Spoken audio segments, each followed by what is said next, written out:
আপনাদেরকে আমার এই লাইটস কিচেন আজকে দেখাবো একটি মজার চিকেন কোরমা, চিকেন শাহি কোরমা করে দেখাবো আপনাদেরকে আমি আজকে। আর তার জন্য আমাদের দরকার হবে, আমি এখানে মুরগি নিয়েছি, এই যে মুরগির যে সাইজগুলো সাধারণত আমরা করে থাকি সেরকম সাইজ করে আমি কেটে নিয়েছি।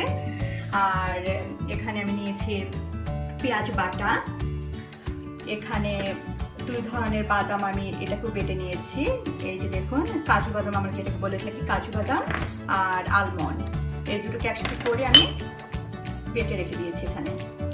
আর এখানে নিয়েছি আমি আদার গুঁড়া, এখানে লবণ, এখানে হচ্ছে গরম মশলা, এলাচ, দারচিনি, লবঙ্গ, আর এটা হচ্ছে তেজপাতার গুঁড়া, আর এটা হচ্ছে রসুন, আর চিনি, আর এখানে হচ্ছে দুধ, যে দুধ আমি ঘন করে আগে থেকে জাল দিয়ে ঘন করে রেখে দিয়েছি এখানে। তো আমি আপনাদেরকে দেখাচ্ছি কিভাবে আমি রান্নাটা শুরু করার আগে আমি বলে নিচ্ছি, আমাদেরকে একদম শেষে ব্যবহারের জন্য কেওড়া আর গোলাপ জল আমি এখানে মিশিয়ে রেখেছি, এটাকে দরকার হবে, আর কাঁচামরিচ দরকার হবে। আমি একটা হাঁড়ি নিয়েছি চুলার উপরে, এর ভেতরে আমি তেল দেবো।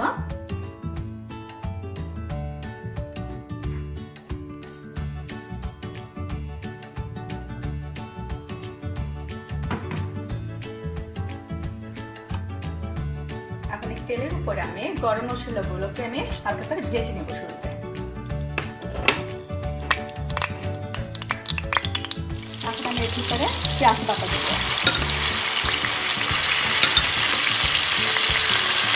এর ভিতরে আদার গুঁড়া আর রসুনের গুঁড়া দিয়ে কষাবো।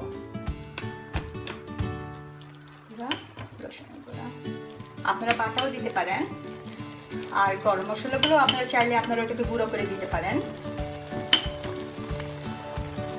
আমার মশলাটা কষানো হয়ে গিয়েছে, আর দেখুন তেল আর মশলাটা আলাদা হয়ে গিয়েছে। এখন আমি এর ভিতরে মুরগিগুলো দিয়ে দেবো।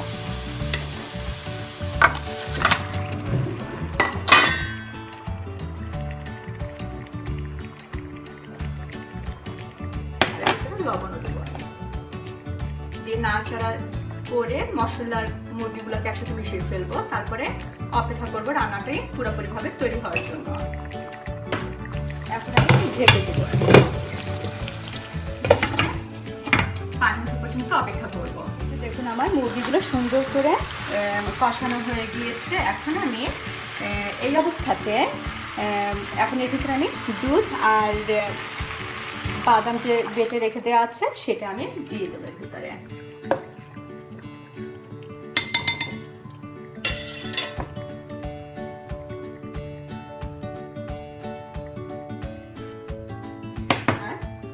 চিনি দিয়ে দেবো আমি এর ভিতরে।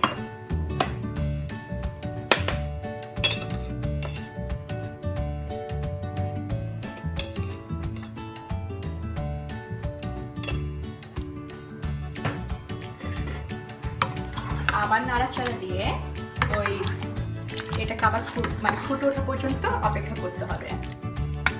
সেটা ফুটে উঠেছে, এখন এই অবস্থাতে আমি এর ভিতরে আমি ঘি দেবো 1 টেবিল চামচ মতন ঘি। তো ঘিটা হচ্ছে একটা সম্পূর্ণ অপশনাল একটা জিনিস। তারপর আমি দিচ্ছি, তো এটার একটা স্মেল আছে যেটা ভালো লাগে খেতে, তো এটা না দিলেও হয়।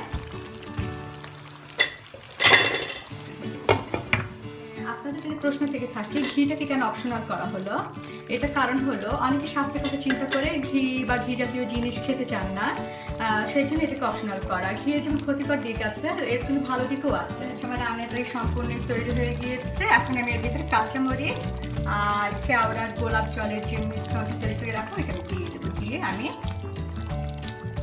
ঢেকে রেখে দেবো। তারপরে পুরো স্মেলটা খুব সুন্দর মিশে যাবে খাবারটির সাথে। চুলাটা বন্ধ করে দিয়েছে, এখন ঢেকে। দেখুন আমার চিকেন শাহি কোরমা রান্না করা হয়ে গিয়েছে। আপনাদের কাছে যদি আমার পদ্ধতি রান্নার এটা যদি ভালো লেগে থাকে তাহলে আপনারা লাইকটা কমেন্ট করবেন।